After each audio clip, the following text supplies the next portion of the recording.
hari ibintu mwavuze by'imishahara nagenda babwire muri situation turimo no munsi nuko hajya tamuhinga w'ivy'ubutunzi yagiye mu nkeka bavuze iby'imparuro muri rusange mugabo nagenda babwire uno munsi leta yokwemera igihe umushahara uno munsi turi kuri inflation ya karani entre 25 et 30 mugabo budget project kuri 36 muri twaje tuja kwijana zirenga hano duza salaire urumva ivyo ari abaeconomiste bababwira icyo twita planche à billets itari nuze itari la dévaluation de la monnaie de fait ikivyara icyo twita dépreciation nayo ni la perte de valeur y'amafaranga ihari d'une manière généralisée ivyo naho bikira ahubwo niragwiza umwimbu nidushira ingufu mu kugwiza umwimbu hanyuma amafaranga atangwe afise ibyaza gukora c'est comme ça ni principe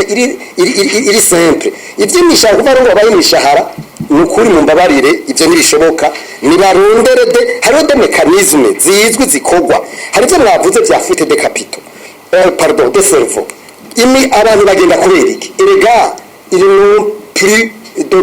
nibabona iyo bariko baraja barataye espoir la jeunesse ntibabone bariko baraja abatwara nabo bigire mu rudandazwa yega nubabwira ukuri zamurabo bakamubabarira baridare za faire ibi bintu by'ukwasa n'abapolisi baje mu rudandazwa ndakubwije ukuri n'abari muri leta ivyo bintu mwese nimusemerere nibara mu gihugu kandi mu bintu normal mwebwe mu bintu normal c'est pas normal nababwira muzobazi ngene mu butu na Habyarimana biruse muzobazi hacabura abadefanda igihugu bashaka badefanda inyungu zabo juste guheraheza n'ikintu cya korudarusha ndababwiza ukuri umuntu wese azi ikintu bita korudarusha umuntu yarigizwe n'amaprotokole honorable yose arizo n'amaprotokole ngaha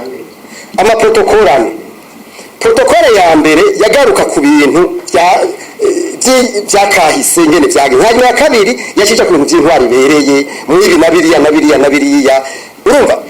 ibi turiko turavuga bya bolo ibi byose biri ngaha ndababwije uko ibintu bya korudarusha umuntu wese yayisomye biri bya korudarusha bimwe rero twavuze yuko umuntu yagiye yumva yuko icundi yakoze yisha gisenyura nibyo byashitse ndabasabe mwumve yuko twatewe n'umugera wo kurondera kuri babura mbavuye ko ari wowe wabyitiriwe ni twese tubabwira abo bantu bagira ivyo yuko bariko bararonderera umuvumi igihugu hanyuma natwe bwa turi ngaha kamene tuvuga duhindutse tubwira abantu ngo bahinduke nazo tudahindutse c'est important murakoze cyane hariho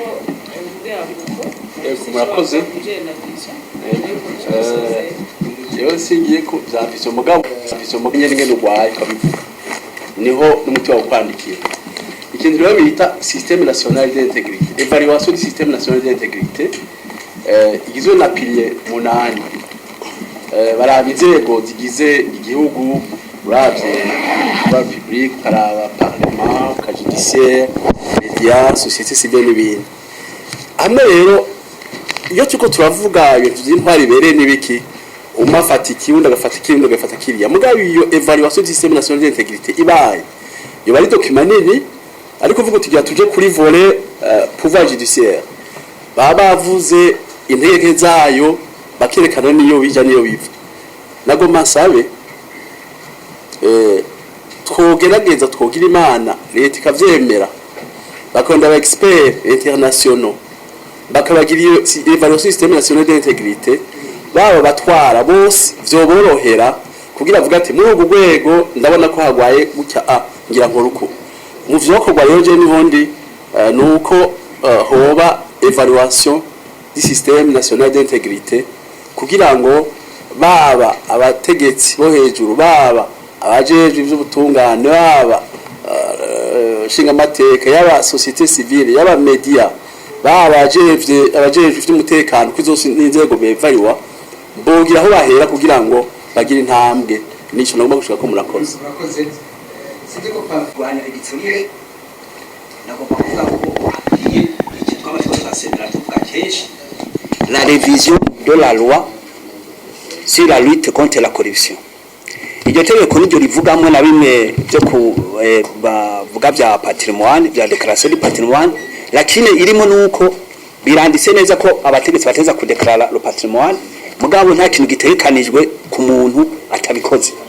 ifuko byandikwa neza bikavuga yuko utabikoze ahanwa kandi agahanwa nyene effectivement ikindi cya kabiri ntawe rikagushima ko twaguma tuvuga ibintu biri negative gusa tushima ko nakamwe leta yashizeho ijya Cellule Nationale de l'Enseignement Financier namire ku byo expert akavuga ati koboshaho ama institution kurwanya igiturire ijya Cellule n'ukuri abantu benshi bari basemere ko yojaho birananirana bavuga ngo ni ibintu ngo biri hotema ngo refresh biki mugabo kameme on salue l'initiative ko nayalgiyeho kandi ubu bakabasha kuyiha uti ikomeye cyane la loi contre le blanchiment et le financement du terrorisme tugasaba ko iryo tegeko turazi neza ko mu namashinga amateka tukiriyo ko gizwe neza iryo tegeko rikurikizwa mugabo hacabuze iyindi tegeko rifasha iri ryo yita recouvrement des avoirs kubona ariko batubwiye ati ngo nka stade intwari yubakije mu n'amafaranga ngo bakuye ngo abantu bagiye barasubiza none basubije bitwaje itegeko irihe ifuko biba clarifié hama murazi ko la gestion y'amafaranga nkaya bazana muri izo nzira yesha le budget de l'État ugasanga bica bigora kugira ngo bikurikirana hanyuma kubijanye na vision la vision no kuri irashoboka bon la vision irashoboka kuko turavye nka Chine Singapore na Ethiopia umwanya bashoye kugera ijagalo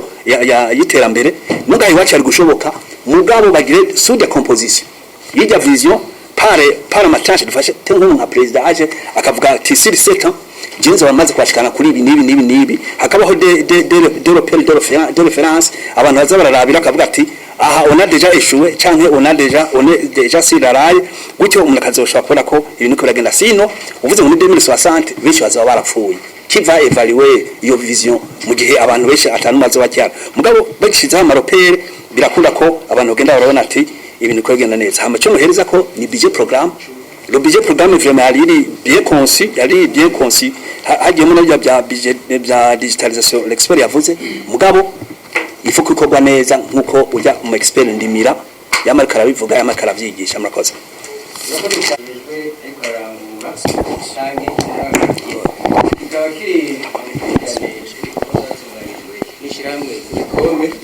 muri iyi minsi 16 yari urwanya igiturire mu Burundi iganiro rero cyangiye dukengurukira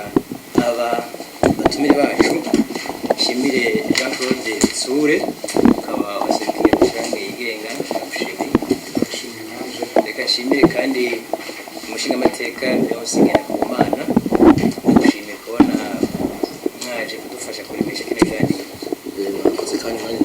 ndashimye n'abatwasara mu jambo baza ko abatwumvise cyane twese nyene tuvugungana kandi dushimire Ernest Ndikumukama nawe ukaba